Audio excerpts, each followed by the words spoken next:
जैसे ये कितने पेन है? 3। अगर हम कोई संख्या की बात करते हैं तो वो संख्या चाहे जहाँ लिखी जाए उतनी ही रहती है। 3 को चाहे हम यहाँ लिख दें, चाहे हम यहाँ लिख दें, चाहे यहाँ लिख दें, 3 का मान क्या रहेगा? 3 ही रहेगा। इसको चाहे जहाँ लिखें।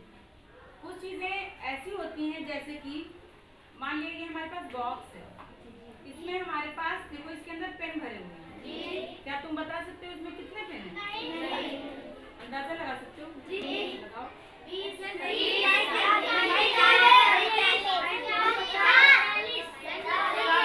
अंदाजा अलग अलग। 20, 25, 50, 40।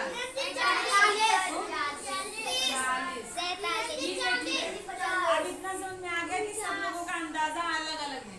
कोई कुछ कह रहा है, कोई कुछ कह रहा है। पक्का पक्का कोई ना पता है कि इसमें कितने पेन हैं। पक्का पक्का ना पता ना? तो जब हमें पक्का पक्का नहीं पता होता है तो हम मान लेते हैं कि इसमें कुछ पेन है। ठीक। अब जैसे इनके बस्ते में कॉपी किताबें रखी हैं, तो बस्ते में पता है हमको कितनी कॉपी किताबें रखी हैं? नहीं पता है। हो सकता है ये 1-2 किताबें घर छोड़ी आई हूँ, सारी किताबें न लाई हूँ। कॉपी हो सकता है इनके पास ज्यादा हो, तो हम पक्का पक्का नहीं बता सकते कि इनके बस्ते में कितनी है।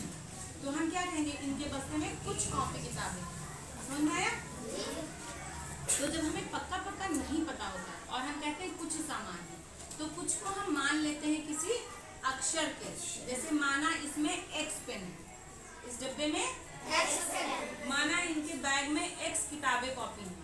ठीक। तो यहाँ X का मान कुछ और होगा, यहाँ कुछ और होगा, है ना? यानी कि जो हमारी जिनका मान हमें पक्का पक्का पता नहीं होता है, उन राशियों को जब हम मानते हैं तो वो जो भी अक्षर संख्या मानते, अक्षर ही तो माना हमने, X है, Y है, Z है, कुछ भी मान सकते हैं, तो वो हमारी क्या होती है?